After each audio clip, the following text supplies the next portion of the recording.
Olá você, tudo bem? Biorevisão Enem 2024. Nesta revisão vamos discorrer sobre os assuntos mais importantes dentro da diversidade da biologia. Eu sou o professor Billy Paul do canal de Ciências Biológicas e Autodesenvolvimento. E após a vinheta, Biorevisão Enem 2024 de natureza, especialmente para você. E não esqueça de passar na descrição do vídeo e baixar o PDF das questões para você acompanhar a aula. Vamos lá?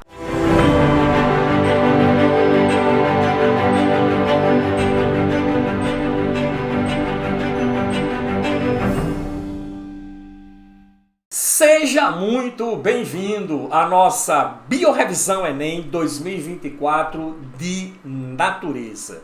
Para que a revisão, a aula de revisão não fique muito longa, vamos dividi-la em duas partes. Agora faremos a parte 1 da aula. Essa parte 1 da aula envolverá questões de 1 a 7. Teremos então um segundo bloco da revisão, resolvendo para você as questões de 8 a 14. Beleza? Vamos à primeira? Vamos lá.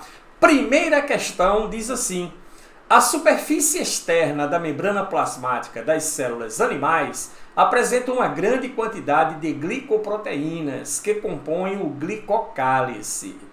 Essas moléculas são sintetizadas no citoplasma e exportadas para a superfície da membrana plasmática. A parte proteica de uma glicoproteína é sintetizada por quem? E aí, quem é que faz a síntese de proteínas a nível celular? É uma ribosima, denominada de quê? Denominada de ribossomo.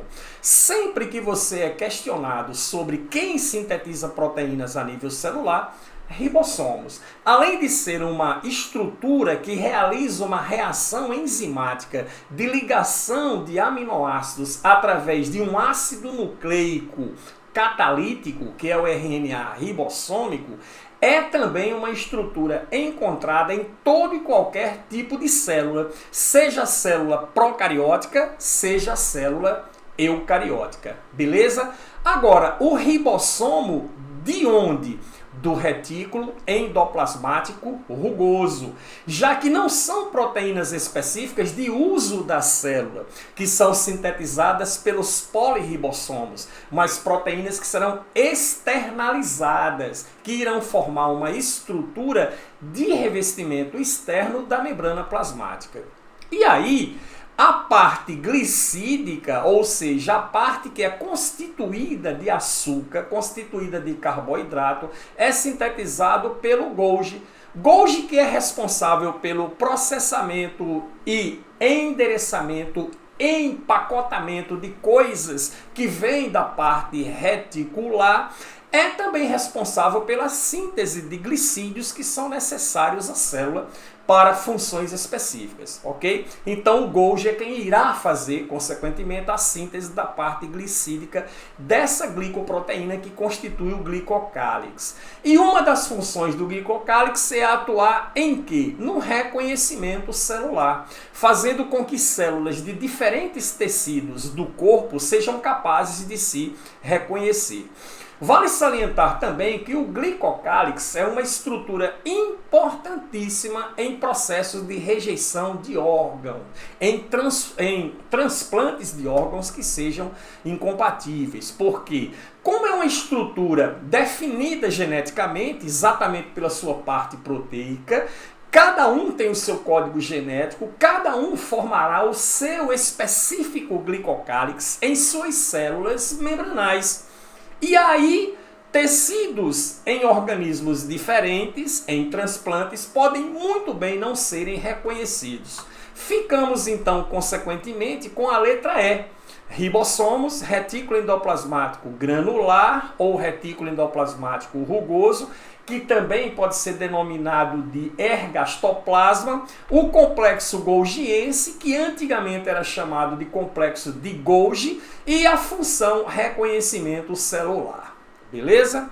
Questão de número 2 diz assim: Considerando o movimento do caule em direção à luz e a ação da auxina, ácido indoliacético, observa a imagem abaixo e assinale o que for correto. Então ele dá aqui uma estrutura vegetal, mostrando exatamente a concentração de auxina na estrutura, a fonte de luz de que direção está vindo, tá? Essa porção aqui de corte é um caule, tá? Que cresce em direção à luz, como você pode perceber pela sua inclinação. As esferas ilustram a concentração do hormônio auxina e as setas indicam a direção do seu movimento. Observe que a auxina está se movimentando no sentido oposto à luz. Beleza? Na verdade, essa questão envolve movimento vegetal que é registrado, ok, pelo estímulo luminoso. E sobre isso, vamos comentar algumas coisas importantes. Primeiro, movimentos vegetais, você pode ter o fototropismo, que é o que trata essa questão, que esse fototropismo é o foto, é o tropismo, tropismo quer dizer movimento com relação ao estímulo luz. Você pode ter o geotropismo, que é o movimento com relação ao estímulo terra, que também pode ser chamado isso de gravitotropismo, porque a gravidade influencia nisso, tá? Aí você tem o nastismo, que é o caso, por exemplo, da folha sensitiva conhecida como mimosa púdica, que quando você toca nela, ela se fecha. Tigmotropismo, tá? Que é o movimento ocasionado pelo contato com sólidos, que é o que acontece com a gavinha, tá? Que ocorre comumente em plantas trepadeiras. Então esses são os tipos clássicos de movimentos. Agora, a auxina é um hormônio vegetal responsável por promover crescimento de estruturas vegetais por alongamento celular. Beleza? Não confundir com citocininas, que é um hormônio vegetal também, mas que promove o crescimento da planta por divisão, por mitose das células. Então, se as células se dividem por mitose, aumenta o volume celular do tecido, aumenta também a estrutura vegetal. Mas no processo de estímulo de auxina, a célula se alonga por aumento do seu volume devido à entrada de líquido. Belezinha? Agora, um detalhe importante sobre a auxina, lembre-se, ela tem forte aversão à luz. Beleza ou não? Então, se você direciona uma fonte de luz de um lado de uma estrutura vegetal, como está nessa imagem aqui, a auxina ela vai se depositar exatamente na região da estrutura vegetal oposta à fonte luminosa. E aí tem um detalhe importante. Quando a estrutura é radicular, a raiz é mais sensível à auxina. Quando a estrutura é caulinar, o caule é menos sensível à auxina. Beleza? Ora, se a raiz é mais sensível à auxina, pouca quantidade de auxina na região dessa raiz vai estimular o seu crescimento ou o seu alongamento. O caule, como é menos sensível à auxina, para que o tecido caulinar reaja, precisa de uma quantidade maior de auxina nessa região tecidual, para que haja então o alongamento da estrutura. Beleza? Entendido isso? Certo ou não? E aí vem, olha só, no item 1, o crescimento orientado da planta em resposta a um estímulo luminoso, tal como observado na imagem acima, é chamado de fototropismo. Verdadeiro? Verdadeiro. Eu estou tendo um estímulo luminoso, esta estrutura caulinar que era reta a princípio, ela se curvou no sentido da luz. Beleza? A imagem representa um caso de nastismo em que a plântula não responde ao estímulo externo. Não se trata disso. Nastismo, como nós vimos, é o caso de sensibilidade tátil, como é o caso da mimosa púdica. Não tem relação com estímulo luminoso, como que a figura mostra. No item 4, ele diz: o fototropismo difere de outros tropismos, pode ser apenas positivo, sendo observado tanto no caule como na raiz. Aí fica falsa a alternativa, porque pode ser positivo, pode ser negativo. No nosso caso do caule, entendido ou não, o caule se curvou diretamente para a fonte luminosa. Então, nesse caso, eu tenho fototropismo positivo. Mas essa situação na raiz, a raiz vai se curvar no sentido contrário à luz, o que vai caracterizar um fototropismo negativo. Por quê, professor? Daqui a pouco falaremos sobre isso. Olha só. A luz faz com que a auxina seja translocada para o lado sombreado do ápice em crescimento, onde estimula o alongamento celular, promovendo a curvatura do caule em direção à fonte da luz verdadeira. Por quê, professor? Muito simples. A fonte luminosa está desse lado, ok? A auxina se coloca do outro lado, do lado oposto à luz, e aí, preste atenção, o caule é menos sensível à auxina, beleza ou não? Então é necessário muita auxina para as células reagirem e alongarem. Como eu tenho uma grande concentração de auxina desse lado aqui oposto à luz, as células serão estimuladas e vão se alongar. Desse lado. Mas desse lado aqui, no sentido da luz, as células não se alongam. E aí se alonga de um lado e não alonga do outro, então, consequentemente, a estrutura irá se curvar. Nesse caso aqui, eu terei a situação de fototropismo positivo. Por quê? Porque a auxina vai fazer com que a estrutura se direcione no sentido da luz. Professor, se fosse uma raiz, ó, a fonte de luz está desse lado, beleza? A auxina vai se colocar desse lado aqui. A raiz é mais o que? Sensível à auxina. Se ela é mais sensível à auxina, muita auxina desse lado vai inibir o crescimento da raiz. Então ela vai alongar desse lado aqui, fazendo com que a estrutura, né, se curve no sentido contrário à fonte luminosa, fototropismo negativo. Por quê, professor? Porque as quantidades de auxina, ok, fazem com que tecidos reajam de modo diferente às suas concentrações. Belezinha? Questão de número 3. Durante a pandemia de coronavírus, as investigações científicas relacionadas às mutações responsáveis pelo surgimento de novas variantes virais mais infectantes eram amplamente divulgadas pela mídia. Essas mutações ocorrem no material genético e se expressam na proteína spike, espícula presente no envoltório viral, a qual é responsável. Ora, vamos fazer algumas considerações importantes sobre isto aí. Olha só.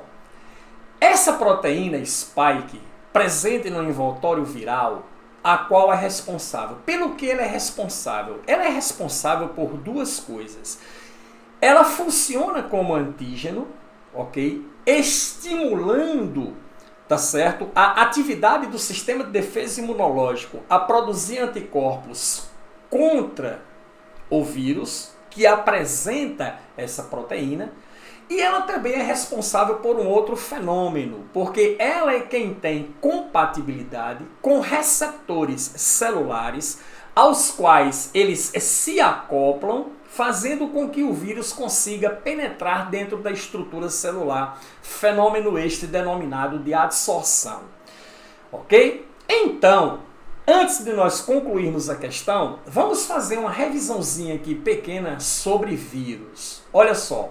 Vírus funcionam assim. Primeiro, é acelular, apresenta um capsídeo de proteína que envolve um genoma, que pode ser um RNA ou um DNA, ok? Se for um RNA, será um ribovírus. Se for um DNA, será um adenovírus.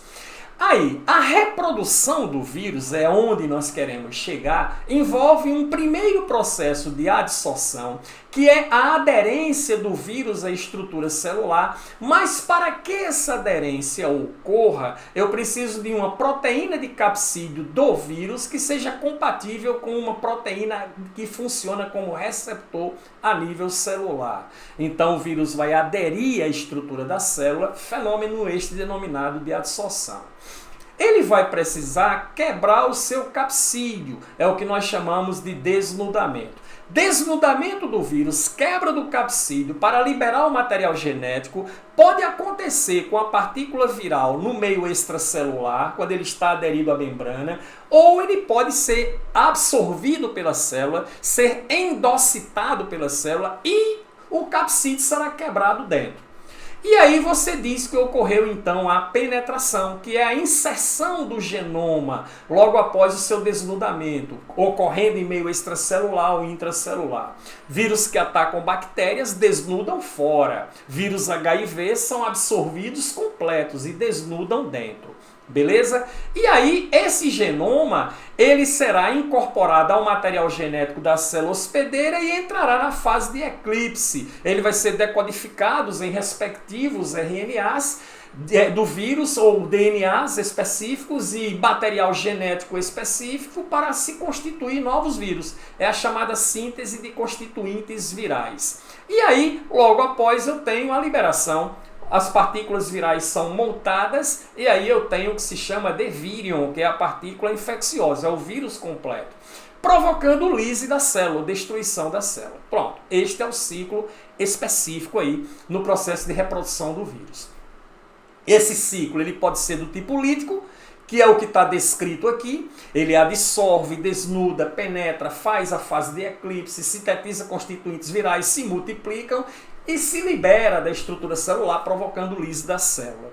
Ou ele pode desenvolver um ciclo chamado de lisogênico, onde ele não desenvolve a fase de eclipse, ele entra e se incorpora no material genético da célula hospedeira, mas não ativa imediatamente a síntese dos constituintes virais. Ok? Ele fica lá incorporado ao genoma celular, se mantém em estado de latência. A célula continua seu ciclo evolutivo normalmente, vai fazer as suas mitoses normalmente, as suas divisões celulares normalmente e multiplica a partícula viral que está incorporada ao seu material genético de maneira conjunta. O vírus não está se reproduzindo, mas está sendo reproduzido. Beleza? Então, essa proteína spike, ela funciona como antígeno, que vai fazer com que o sistema de defesa imunológico produza anticorpos contra o vírus Covid, mas ela é responsável, mediante o contexto da questão, em fazer o processo de adsorção do vírus na membrana da célula-alvo, aderir a partícula viral a essa membrana, fazendo com que ele penetre dentro da estrutura celular. Beleza? Vamos então para a questão de número 4, que é uma questão de ecologia, assunto muito explorado. Temos no canal uma revisão específica Enem 2024 de ecologia e cai muita coisa a nível de desequilíbrios ambientais, como você pode ver nessa questão 4. Os poluentes emitidos na atmosfera, assim como o material particulado liberado, podem acarretar diversas consequências ao ambiente e aos seres vivos. Sobre o assunto, assinala o que for correto. Item 1. A chuva ácida, resultante da oxidação do dióxido de enxofre, o SO2, e do óxido de nitrogênio, NO, com água, tem como consequência a acidificação de rios e lagos e efeitos corrosivos em construções e monumentos históricos, além de irritações e problemas nas vias respiratórias humanas. Belezinha ou não? Ora, absolutamente o quê? Correto. SO2 com água forma o ácido sulfuroso, SO3 com água forma ácido sulfúrico, que são ácidos fortes, altera o pH da água da chuva para muito ácido, corrói estruturas de concretos, queima a pele das pessoas e uma série de outros distúrbios quando essa chuva cai. Então está absolutamente correto aqui a descrição sobre chuva ácida.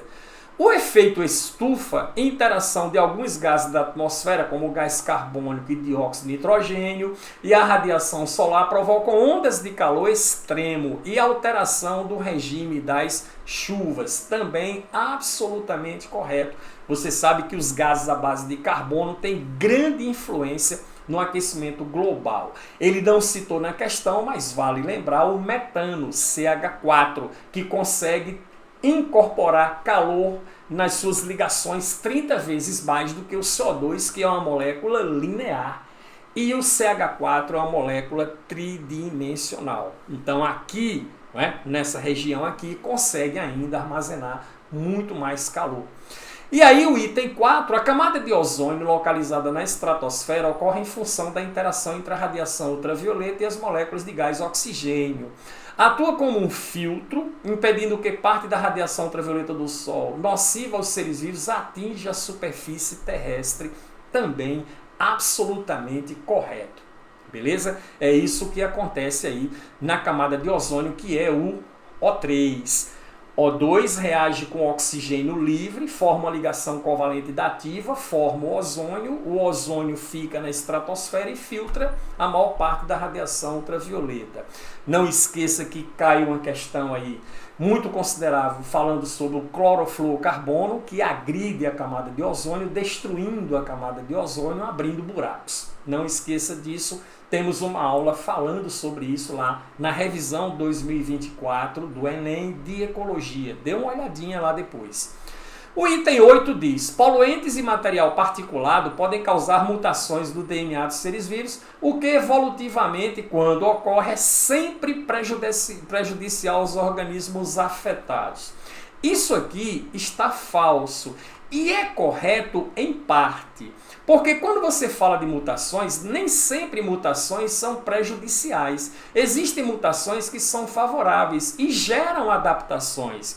E aí a seleção natural atua, selecionando exatamente essas mutações, que não são muitas, mas que promovem adaptação nos seres vivos. Beleza? Então, por isso que a questão fica incorreta. A emissão de poluentes na atmosfera provoca gripes e resfriados nos seres humanos, entre outros males. Beleza ou não? Falso.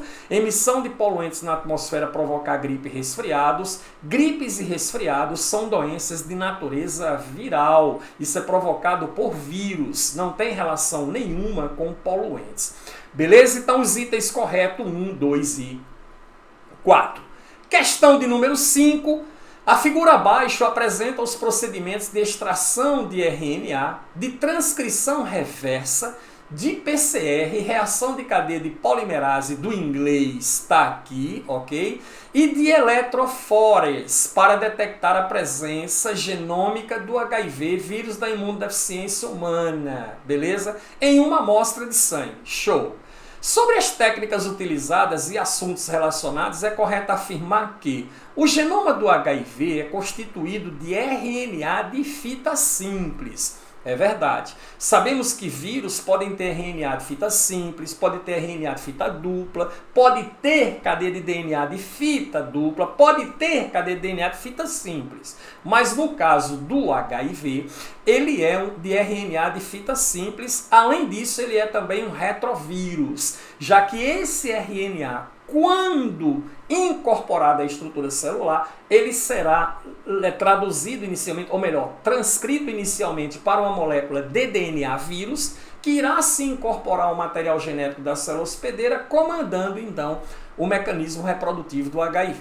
Ok? E quem faz conversão de ácido nucleico ao contrário, como é o caso desse vírus, RNA para DNA, ele trata-se de um retrovírus. Aí aqui você vê, olha só, pega-se a amostra de sangue de um paciente, tá? Remoção de células que são centrifugadas, extração do RNA do vírus HIV, tá aqui. Esse RNA é submetido a uma transcrição reversa para se fazer o cDNA, que é o DNA do HIV. Esse DNA aqui, esse fragmento de DNA será multiplicado pela máquina de PCR. Temos uma aula no canal só sobre PCR.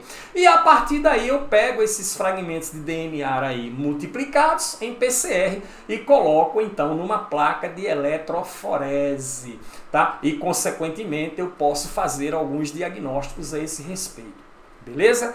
Então 1 está correto. 2, A transcrição reversa é um processo em que ocorre a produção do RNA mensageiro. Não, aqui a alternativa fica incorreta. A transcrição reversa é eu pegar a partícula de RNA viral e converter para uma molécula de DNA, utilizando a enzima transcriptase reversa, que é a enzima que realiza esse processo. Beleza? Olha só, item 2 é a conversão do RNA vírus em um cDNA ou DNA vírus pela transcriptase reversa. 4. A eletroforese possibilita também a realização de investigações forenses e de testes de paternidade, é verdade. Né? Então eu uso a eletroforese para então ler sequências de DNA e comparar com outros DNAs, tanto na investigação forense, criminal, como também em teste de paternidade. O fragmento relevado na eletroforese da pessoa infectada é constituída de RNA viral do HIV. Aqui está falso, tá? O fragmento é o DNA vírus obtido por transcrição reversa e não o RNA. Belezinha? Na eletroforese eu estou trabalhando com o DNA vírus. Show? A enzima de restrição é utilizada nos processos de transcrição reversa da PCR? Claro que não. Enzima de restrição são enzimas que cortam DNA em pontos específicos, quando você quer produzir moléculas de DNA recombinante. Assista as nossas aulas do canal de biotecnologia. Falamos sobre tudo de biotecnologia, clonagem, transgênicos, DNA recombinante, teste de paternidade, entre outras coisas. E na questão 32, o fragmento amplificado de PCR migra para polos positivos na eletroforese. Beleza ou não? Olha aí, ó, enzimas de restrição servem para cortar DNA em pontos específicos. Em relação a 16, tá? A enzima para transcrição reversa é a transcriptase reversa. E a 32 está verdadeiro, exatamente. O fragmento amplificado por PCR migra para o polo positivo na eletroforese, porque o DNA ele é eletricamente negativo. E quando eu induzo uma corrente elétrica da placa de eletroforese, ele é colocado em poços, ok? Do lado negativo, então na corrente elétrica ele tende a migrar para o polo positivo, cargas diferentes se atraem. Belezinha?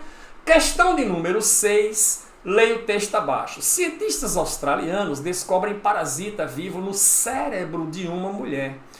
Parasita com 8 centímetros foi descoberto pela primeira vez no mundo no cérebro de uma mulher de 64 anos. Um estudo sobre o caso, publicado na segunda-feira na revista Tal, sugere que a paciente pode ter sido exposta a esse verme quando procurava ervas selvagens que poderiam estar contaminadas com fezes de fíton.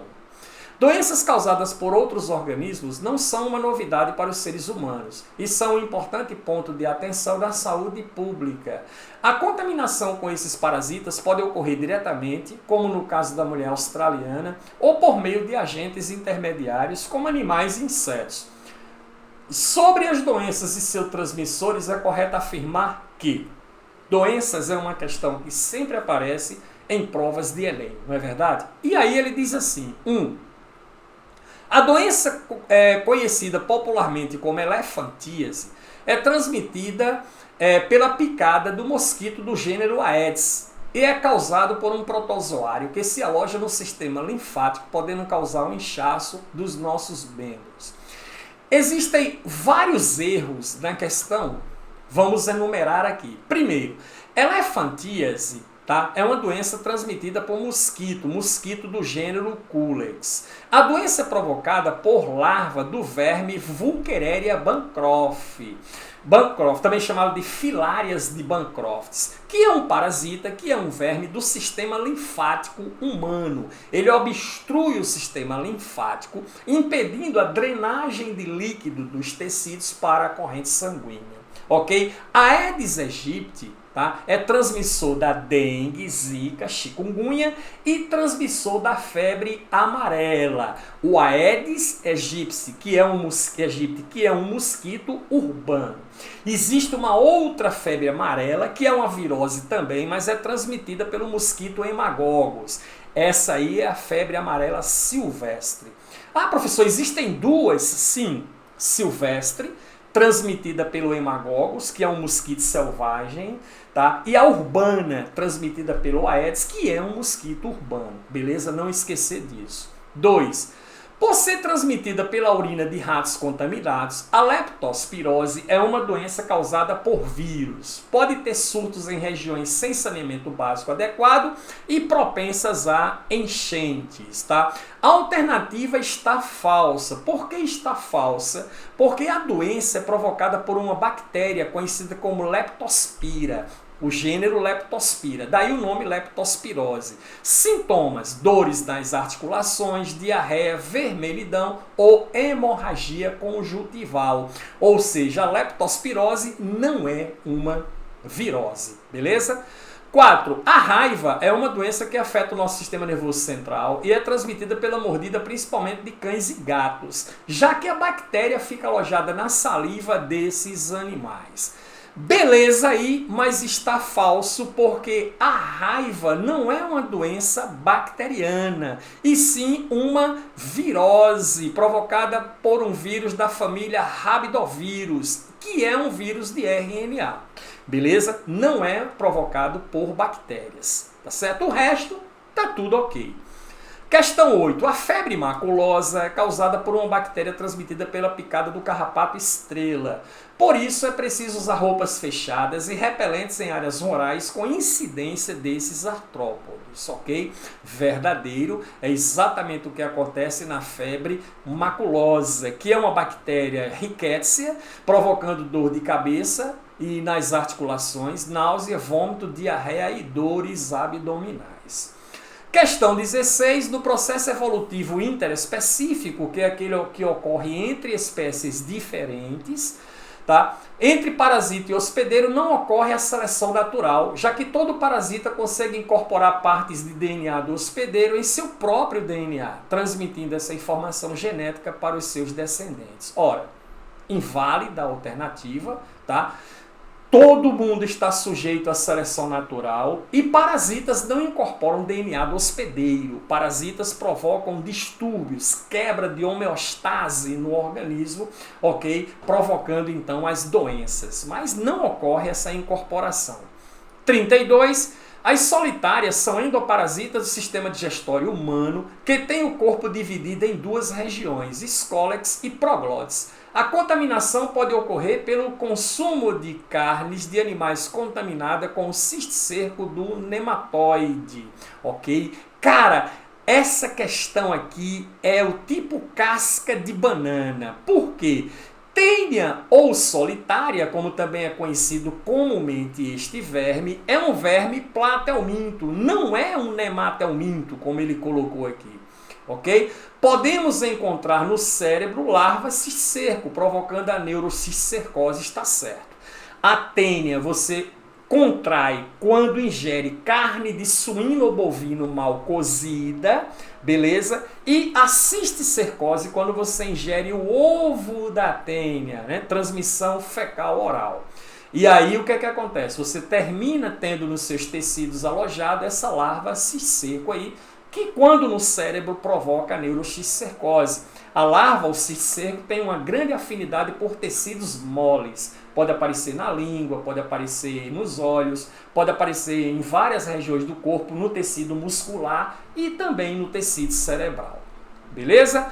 Última questão do primeiro bloco da nossa revisão Enem 2024 de natureza, diz assim: a ingestão de quantidades elevadas de nutrientes, sobretudo de açúcares e gorduras, associadas a um modo de vida sedentário, pode ocasionar a obesidade, doença caracterizada pelo acúmulo excessivo de gordura corporal, o que pode apresentar riscos à saúde humana. Sobre esses riscos, assinale. Beleza? Item 1. A circulação sanguínea pode ser prejudicada em decorrência da formação de placas de gordura na parede das artérias, condição denominada de aterosclerose. Absolutamente correto, mas eu tenho uma observação importante pra caramba sobre esse item aqui. Por quê? A aterosclerose é o que foi descrito na questão, mas existe um outro termo chamado arteriosclerose, que embora parecido, a arteriosclerose, lembre-se, não é a mesma coisa que a aterosclerose. A aterosclerose é acúmulo de gordura na parede arterial, certo? A arteriosclerose é o endurecimento e espessamento das paredes arteriais devido à aterosclerose. Entendido? Aterosclerose, placa de gordura, arteriosclerose, endurecimento das paredes das artérias. Show? A diabetes tipo 2 é desencadeada pela ingestão de grande quantidade de gorduras, que aumenta a concentração de colesterol no sangue devido à resistência das células à ação da proteína HDL. Aqui está falso, porque esse problema aí não tem nada a ver com colesterol HDL ou LDL, não. É resistência à ação da insulina, que ocorre principalmente em células musculares e células do tecido adiposo. As proteínas de transporte facilitado da glicose, permease, ok? Elas são sensíveis a estímulo insulínico, fazendo com que elas aumentem a sua permeabilidade. Quando essa característica é perdida, isso acontece com a idade, na diabetes tipo 2, onde o indivíduo, por ter uma grande afinidade pelo consumo de açúcar, desenvolve esse processo, essas proteínas passam a reagir menos à insulina. E aí a permeabilidade à glicose, quanto à sua entrada nas estruturas celulares, é comprometida. E aí nós temos a diabetes tipo 2. Belezinha? Homens têm risco maior de desenvolver esteatose hepática, que é excesso de gordura no fígado, tendo em vista que o hormônio estrógeno, produzido naturalmente pelos testículos, propicia o acúmulo dessa gordura. Certinho? Só que estrógeno não é produzido por testículo. Estrógeno, tá? Ele leva ao acúmulo de gordura, é verdade, assim como testosterona, o acúmulo de proteínas, é verdade, mas estrógeno é produzido a nível de ovário e não de testículo. Belezinha? Questão 8. No indivíduo obeso, o tecido conjuntivo terá adipócitos em maior quantidade e com maior acúmulo de triglicérides quando comparado ao não obeso. Absolutamente correta a colocação. E 16. A queima do excesso de gordura em obesos, quando em atividades físicas prolongadas, ocorre de forma anaeróbica pela glicólise mitocondrial. E aí está falso. E algumas considerações importantes. Exercício físico pode ser aeróbio, né? Aquele que utiliza O2, ou seja, ou requer uma maior demanda de oxigênio. Tá? São exercícios caracterizados por baixa ou moderada intensidade de longa duração, como por exemplo uma caminhada na praia, beleza? Exercício anaeróbio não utiliza O2 e são caracterizados por exercícios de alta intensidade e de curta duração, belezinha? Como corrida de 100 metros rasos, tá? A demanda de oxigênio não é alta nisso. Mas, professor, não precisa de mais energia? Sim, mas a demanda de oxigênio não é alta. Por que não? Porque o indivíduo inspira na saída, na largada, e expira na chegada. Então, não há uma demanda alta de oxigênio. Belezinha ou não? E a glicólise é a quebra de glicose em piruvato ao nível de citoplasma celular e não utiliza O2. É uma etapa da respiração celular e não acontece no interior da mitocôndria. No interior da mitocôndria, as etapas da respiração celular que ocorrem é o ciclo de Krebs e a cadeia respiratória, beleza? Glicólise não, é a nível de citoplasma e sem a utilização de oxigênio. Beleza, galera? Este foi, então, o primeiro bloco de nossa revisão Enem 2024 de natureza, abordando assuntos que são muito explorados nas provas de Enem. Assista também o segundo bloco de questões, onde vamos resolver a sua lista, as questões de 8 a 14. Nos encontramos lá. Tchau!